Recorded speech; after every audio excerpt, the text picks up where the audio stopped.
Айранға кішкене соданы қосып араластырамыз. Айранның температурасы маңызды емес.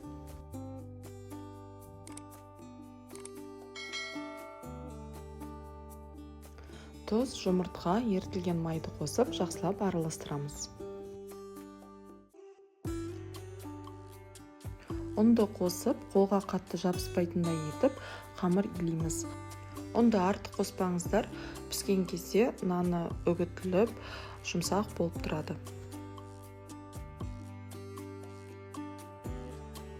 Қамырды илеп болған соң, бетін жауып, шамамен 30 минутқа қойып қоямыз. Начинкасын жасаймыз. Ол үшін сиыр етін 4 бұрышты етіп майдалап тураймыз. Еттің керек емес жерлерін осылай алып тастаймыз. Сиырдың етін тауық етімен алмастырсаңыздар да өте дәмді болады. Қызып тұрған табаға сұйық май құйып, пияз бен капустаны турап, қуырамыз шамамен 10-15 минуттай.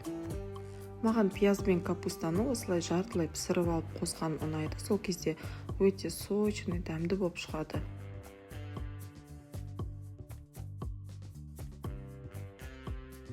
Начинкамызды жинаймыз.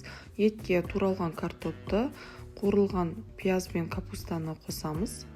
Дәміне қарай тұз, қара бұрыш қосып, жақсылап араластырамыз.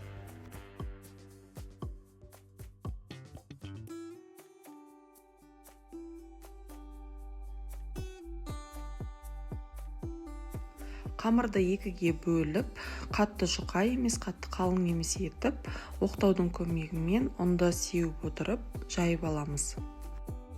Достар, менің каналымда ерекше дәмді тағамдардың рецептері бар, қарап шығыңыздар. Каналыма тіркеліп алыңыздар, әлі де өте дәмді тағамдардың рецептері болады. Противенге пергамент қағазын төсейміз, қамырдың үстіне начинканы саламыз.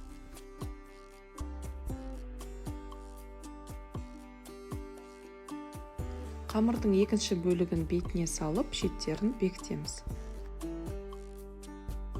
Пирог піскен кезде әдемі болып тұру үшін жұмыртқаның сарысын жағамыз. Кішкене сүт қосып жіберсеңіздер, оңай жағылатын болады. 180 градуста қызып тұрған пеште 40 минуттай пісіреміз. Еттен жасалған пирогымыз дайын болды, достар. Өте сочный, өте дәмді болып шықты. Жасап жақындарыңызды қуантыңыздар, достар. Сіздермен болған Назым.